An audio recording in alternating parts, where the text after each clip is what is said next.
ibunya dengan Wah, istrinya. ini bener banget nih ya. Kadang kan apalagi kita di orang timur ya, di kita budaya timur itu adalah budaya mengabdi. Kalau mungkin kita Betul. tinggalnya di luar, setelah SMA kuliah tuh kita udah tinggal Ya, sendiri-sendiri, sendiri-sendiri gitu jadi ya. kehidupan masing-masing. Tapi di Heeh. timur ini kan kita biasa harus men-take care orang tua kita. Betul. Nah kadang-kadang cap antara, ini tipis nih Kak, batasan antara kita mengabdi sama orang tua, kemudian kita punya istri gitu ya. Nah itu akhirnya kita ada capnya jadi durhaka. Nah itu batasannya mana nih? Jadi suami, seorang laki-laki ketika sudah menikah, pertanyaannya, itu menomorsatukan ibu atau istri? Aduh. Wah ini pertanyaannya saya dihujat sama mertua-mertua ya. Aduh. Ini mohon maaf ya para ibu mertua ya dan juga para laki-laki ini ya.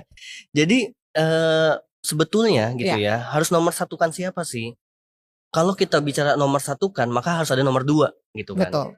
Sedangkan kalau yang saya pahami dari beberapa sumber gitu ya, atau bahkan kalau dari ya dalil yang agama yang saya anut gitu ya, itu tidak ada yang namanya menomorsatukan. Yang saya pahami itu nggak ada yang menomorsatukan, tapi yang ada adalah memprioritaskan.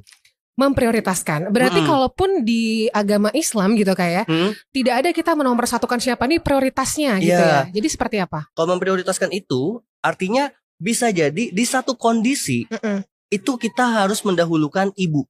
Oke. Di satu kondisi mendahulukan istri. Dan itu bukan kayak sekali nikah ibu-ibu terus. Atau setelah nikah istri-istri terus. Jadi prioritas itu kan ada skalanya ya. Di momen ini misalkan anggaplah istri mau melahirkan. Saya pernah dapat curhatan gitu ya, menangani. Istrinya tuh mau melahirkan, tapi ibunya minta nemenin. Oke. Ini kan kayak aduh harus, yang sebagai laki-laki bingung ya, ini harus gimana gitu. Tapi kita lihat dong, istri mau melahirkan, ini kan urgensinya ya. Urgensi, krusial. Kalau kenapa-napa kan harus ada yang bertanggung jawab. Ini anaknya si laki-laki nih mau dilahirkan nih. Baiknya kalau kayak gitu kan kondisinya ya laki-laki nemenin istrinya.